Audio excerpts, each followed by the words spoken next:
نحمدہ و نصلی علی رسولہ الکریم۔ سورۃ فاتحہ قرآن کا خلاصہ ہے۔ ہماری بات چل رہی تھی ایاک نعبد و ایاک نستعین۔ کل عبادت کے حوالے سے حقیقی تصور جو عبادت کا ہے وہ بتایا گیا، تو آگے ہم دعا مانگتے ہیں اہدنا الصراط المستقیم، کہ اے اللہ میں جو ہے وہ ہدایت والا رستہ دکھا، یعنی ہدن بیسیکلی آگے بھی یہ لفظ آئے گا، ہدی للمتقین آتا ہے، اور بھی قرآن میں سینکڑوں دفعہ یہ لفظ آیا ہے۔ عربی کے اندر ہدن اس روشن چٹان کو کہتے ہیں جو سمندر کے اندر جو ہے وہ ہوتی ہے، اور جب سورج کی روشنی پڑتی ہے تو وہ چمکنے لگ پڑتی ہے۔ تو جب لوگ صحراؤں میں اس میں سمندر میں سفر کرتے تھے تو وہ دور سے وہ چٹان کا انہوں نے اندازہ لگایا ہوتا تھا، جو ریگولر سفر کرنے والے تھے، کہ یہ اس طرف چلے جائیں تو آگے جدہ ہے، ادھر جائیں تو یمبو ہے، ادھر جائیں تو جو ہے وہ ادن ہے، یا وہ جو ڈائریکشن کا انہوں نے حساب لگایا ہوتا تھا۔ تو وہ اس کو دیکھ کے وہ اپنی منزلوں کا تعین کیا کرتے تھے۔ تو یہاں پہ ہم جو قرآن نے آگے آئے گا ہدی للمتقین، کہ یہ ہدن ہے، یا یہاں پہ بھی اہدنا الصراط المستقیم، یعنی ہم دعا کرتے ہیں کہ اے اللہ ہمیں تو وہ چٹان دکھا دے، ہمیں وہ رستہ دکھا دے۔ جیسے اب آج کل ہم جاتے ہیں سڑکوں پہ ٹریول کرتے ہیں تو وہ نشان لگے ہوتے ہیں کہ یہ لاہور کو رستہ جا رہا ہے، یہ اسلام آباد کو جا رہا ہے، تو یعنی وہ بالکل واضح ہوتا ہے، وہاں سے بندہ اندازہ لگا کے اپنی ڈائریکشن بدل لیتا ہے۔ تو قرآن گویا کہ ایک ایسی چٹان ہے جس کو دیکھ کے ہم اپنی آخرت کی منزلیں درست کر سکتے ہیں۔ یا آپ یوں سمجھ لیں کہ دنیا کی زندگی میں جیسے سمندر کے اندر ایک چٹان ہے، تو انسانی معاشرے کے لیے اور انسانوں کے لیے قرآن وہ چٹان ہے جس کو دیکھ کے ہم اپنا جنت کا راستہ اختیار کر سکتے ہیں، دوزخ کے راستے سے بچ سکتے ہیں۔ ہاں، اور پھر جو اس چٹان سے جا کے ٹکرا جاتی تھی کشتی، وہ کشتی ٹوٹ جاتی ہے، تو جو قرآن سے ٹکرائے گا، خواہ وہ فرعون تھا، خواہ وہ حامان تھا، خواہ وہ آج کا تاجر ہے، خواہ وہ آج کا ذمہ دار ہے، خواہ آج کا حکمران ہے، یا آج کا غریب ہے، امیر ہے، مشرق والا ہے، مغرب والا ہے، گورا ہے، کالا ہے، جو قرآن سے ٹکرائے گا تو وہ بھی پاش ہو جائے گا، وہ بھی ٹکڑے ہو جائے گا، وہ بھی اس کی دنیا بھی گئی اور آخرت بھی گئی۔ یعنی تو یہ گویا کہ ہم دعا مانگتے ہیں اہدنا الصراط، اور صراط کہتے ہیں چوڑے رستے کو، کھلے رستے کو، اور ایسا رستہ جس کے اوپر کوئی کھڈے نہ ہوں، اور ایسا رستہ جس میں پھر سہولیات بھی ہوں۔ جیسے ہم سفر کرتے ہیں تو اب ایک رستہ ہے،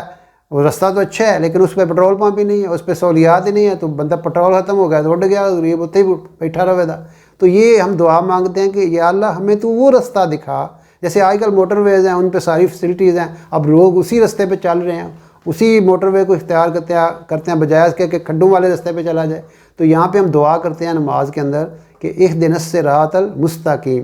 کہ رستہ سیدھا ہو، اور پھر اس میں وہ کیا کہتے ہیں ڈینگ ڈونگ بھی نہ ہونا، بالکل کلیئر ہو، بالکل واضح راستہ ہو، اس رستے پہ ہمیں چلا۔ یعنی یہ ایک دعا ہم ہر نماز کے اندر مانگتے ہیں۔ پھر اللہ میں کہتا ہے کہ وہ رستہ کون سا ہے؟ صراط الذین انعمت، اے اللہ انعمت، نائمہ جو ہے نا ایک ایسی جڑی بوٹی ہے جو سدا بہار ہوتی ہے، جس پہ کوئی جو ہے نا وہ خشکی نہیں آ سکتی۔ تو جو قرآنی تعلیمات ہیں، جو قرآن والا رستہ ہے، جو انبیاء والا رستہ ہے، ان غیر المغضوب علیہم ولا الضالین، یہ کھڈوں سے محفوظ ہے، یہ نقصان سے، ڈاکوں چوروں سے محفوظ ہے، یہ وہ رستہ ہے جو سیدھا جنت کی طرف لے کے جائے گا۔ تو یہاں پہ ہم دعا مانگ رہے ہیں کہ اے میرے مولا، اے میرے رب، میں تیرے سامنے آ کے کھڑا ہو گیا ہوں، اور بار بار تیرے سے یہ درخواست کرتا ہوں کہ مجھے وہ رستہ دکھا جو مجھے جنت میں لے جائے، مجھے اس کھڈوں والے رستے پہ نہ چلانا جس میں میرا ایکسیڈنٹ ہو جائے، میں ہلاک ہو جاؤں، میں منزل پہ نہ پہنچ سکوں، رستے میں میری گاڑی گویا کہ خراب ہو جائے۔ تو یہ دعا اتنی زبردست ہے کہ اللہ تعالیٰ نے ہر نماز کے اندر اپنی تعریفیں کر کے، اللہ کے سامنے بندہ کھڑا ہوتا ہے، اللہ کی حمد و ثنا بیان کرتا ہے، اس کی بڑائی اور عظمت بیان کر کے پھر کہتا ہے کہ اے اللہ تو مجھے وہ رستہ دکھا جو انبیاء والا ہے، جن کے اوپر تیرا انعام ہوا، جن پہ تیرا اپنا فضل ہوا، جو صحیح رخ پہ چلتے رہے۔ وہ کون ہے؟ وہ انبیاء ہیں، وہ صدیقین ہیں، وہ شہداء ہیں۔ کس طرح نبیوں نے محنت کی، کس طرح نوح علیہ السلام 950 سال تک قال رب انی دعوت قومی لیلا و نہارا، یعنی وہ بات کرتے تھے، وہ لوگ چہرے پہ ایسے دونوں ہاتھوں سے وہ چہرہ ڈھانک لیتے تھے کہ ہم بات ہی نہ سنیں، وہ کہتے ساڈے متھے ہی نہ لاگ، اسی تین ویکھنا نہیں چاہتے۔ لیکن نبی کا کیا جگر ہے اور کیا حوصلہ ہے کہ وہ صبح شام دن رات وہ کیا کر رہے ہیں۔ اللہ کے رسول صلی اللہ علیہ وسلم کو کیا فرما رہے ہیں اللہ تعالیٰ کہ فَلَا تَذْهَبْ نَفْسُكَ عَلَيْهِمْ حَسَرَاتٍ، اے میرے نبی کیا آپ اپنی جان دے دیں گے ان کے لیے؟ یہ وہ صراط مستقیم ہے، یہ وہ انعام یافتہ طبقے کا رستہ ہے جنہوں نے پوری زندگی اللہ کے لیے وقف کر دی، اور جنہوں نے